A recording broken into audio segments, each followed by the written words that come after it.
শুভ সকাল বন্ধুরা, কেমন আছো তোমরা? আশা করছি খুব ভালো আছো এবং সুস্থ আছো, এবং আমরাও খুব ভালো আছি। তো আজকে খুব ভোরবেলায় ঘুম ভেঙেছে, প্রায় 5টা মতো। তবে ঘুম ভাঙলেও বিছানায় ছেড়েছে এই 6টার কিছুক্ষণ আগে। তো উঠে বাসি উঠোনটা ঝাড়ু দিয়ে দিচ্ছে। ব্রাশ করে নিয়েছি আমি, আর উঠোনে কিন্তু একটুও ময়লা নেই, নোংরা নেই। গতকাল রাতে একেবারে ভারী বৃষ্টি হয়েছিল, তো ময়লা সব ধোয়া গেছে। তারপরেও বাসি উঠোন দিতেই হবে ঝাড়ু। এদিকে মা বাসি বাসনপত্র সব বের করে রেখেছেন, এগুলো আমি হয়তো সময় পাবো না, মাই ধুয়ে নেবেন। তারপর সকালবেলা খাবার খাবো। আর আজকে আমার মনটা ভীষণ খুশি, কারণ দাদা আসছে, দাদা আমাকে নিতে আসবে, এই ভেবেই খুব ভালো লাগছে। তো চলো তাড়াতাড়ি করে সকালে কাজগুলো সেরে নিই।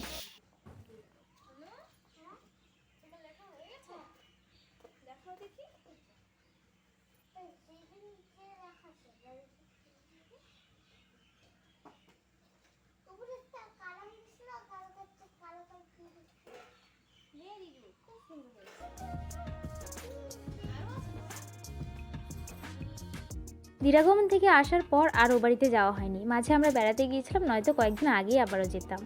তো দাদা আজকে আসছে, কিন্তু দাদা থাকবে না, তাই একটু তাড়াহুড়ো আছে।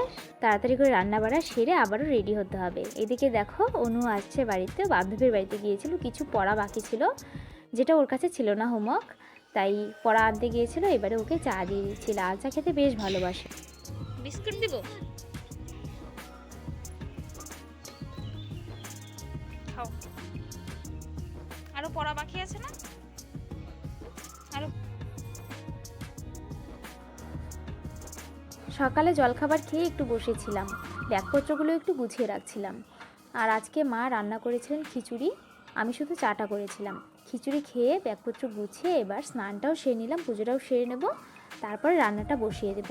ও আবার এদিকে বাজারে গিয়েছে, বাজার থেকে কি আনবে এখনও জানি না, তবে সবজিগুলো একটু কেটে এগিয়ে রাখাই ভালো। মাছ আনো কিংবা মাংস, তাড়াতাড়ি করে বেছে রান্নাটা চাপিয়ে দেওয়া যাবে।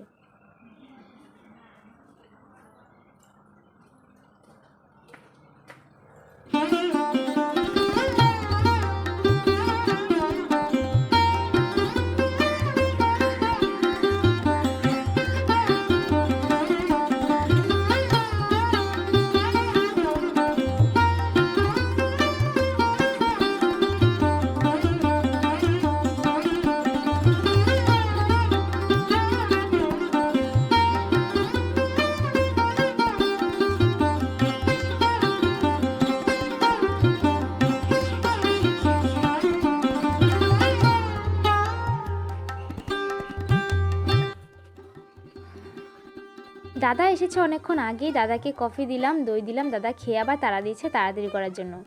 আবার মাংসটা এদিকে আনতে দেরি হয়েছিল বলে মাংসটা বাছতে দেরি হয়ে গিয়েছে। আর মাংসটা আজকে উনুনে করছি, উনুনে মাংস রান্নার টেস্টটাই অন্যরকম হয় তাই। আর মাঝখানে কোনো রকম ভিডিও তোমাদের সঙ্গে শেয়ার করিনি, কারণ একটু ব্যস্তই আছি আজকে। তো দাদাকে খেতেও দিয়ে দিয়েছি, দাদাকে খেতে দিয়ে আমি এখানে বসে আছি। আর বাইরে প্রচুর বৃষ্টি হচ্ছে, তো আমি হাত মুখ ধুয়ে রেডি হব, ওই সময় বৃষ্টিটা শুরু হয়ে গিয়েছে। আমি এখনও যদিও খাইনি, খেয়ে দে তারপরে একেবারে রেডি হয়ে বেরিয়ে যাব। তবে মাঝে বৃষ্টিটা শুরু হয়ে একটু অসুবিধা হয়ে গিয়েছে, এতটা পথ আমাদের যেতে হবে, আমার কিন্তু তাড়াতাড়ি রেডি হয়ে যাওয়া দরকার। তো যাই হোক, কিছু করার নেই, এটা একটা ন্যাচারাল ব্যাপার। দাদা খাক, খেয়ে দিয়ে একটু রেস্ট করুক, আমি ততক্ষণে রেডি হয়ে যাব। বাইরে খুব জোর বৃষ্টি হচ্ছে, জানি না কখন থামবে আর আমরা বেরোবো। এখন আমার রেডি হওয়া হয়নি, খাবো দাবো আর বেরিয়ে যাবো রেডি হয়ে। আর এরই মধ্যে দেখো যে জোরে বৃষ্টি নেমে গেল।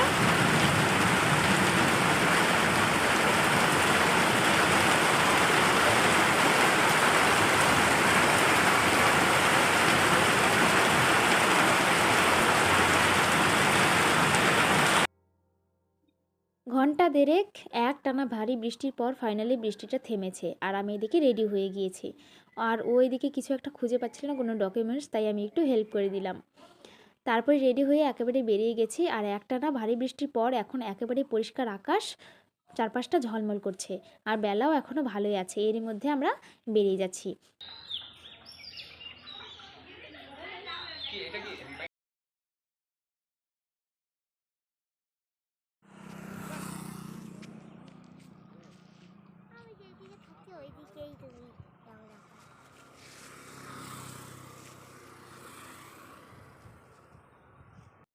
রাস্তায় এসে দাঁড়িয়ে আছি আমরা, বাসের জন্য অপেক্ষা করছি। আর ওরা দুজন এসেছে আমাদেরকে এগিয়ে দিতে, বাস পেলেই উঠে যাব। সরাসরি বাস আমরা পেলাম না, তবে কিছু দূর টোটো দিয়ে গিয়ে তারপরে বাসে উঠতে হবে।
অর্ধেক রাস্তা এলাম, এসে এখানে আরও একটা বাস দরকারটা হলো, তাই দাঁড়িয়ে আছি। দাদা গেছে একটু দোকানে।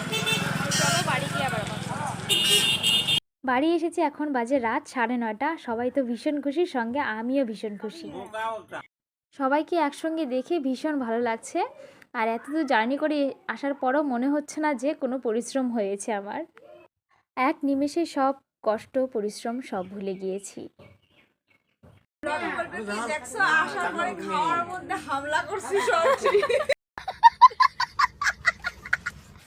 গুড মর্নিং বন্ধুরা। গতকাল রাতে এসে ব্লগটা শেষ করিনি, এত টায়ার্ড ছিলাম। আর আসার পথে শুনছিলাম ঝড় বৃষ্টি হওয়াতে অনেক ক্ষয়ক্ষতি হয়ে গেছে, গাড়িও ছিল কম। তো বাড়ি এসে এমনিতেই টায়ার্ড ছিলাম, খাওয়া দাওয়া করে ঘুমিয়ে পড়েছিলাম। তো ব্লগটা তো শেষ করা হয়নি। আর আজকে দেখো এত সুন্দর রোদ উঠেছে। ঝড় বৃষ্টি পরে আমি বরাবরই দেখছি, মাও বলে যে ঝড় বৃষ্টি পরে সুন্দর রোদ উঠে যায়। তো চলো আজকে ব্লগটা এখানে শেষ করছি। দেখা হচ্ছে পরবর্তী একটা সুন্দর ব্লগে। খুব ভালো থেকো, সুস্থ থেকো।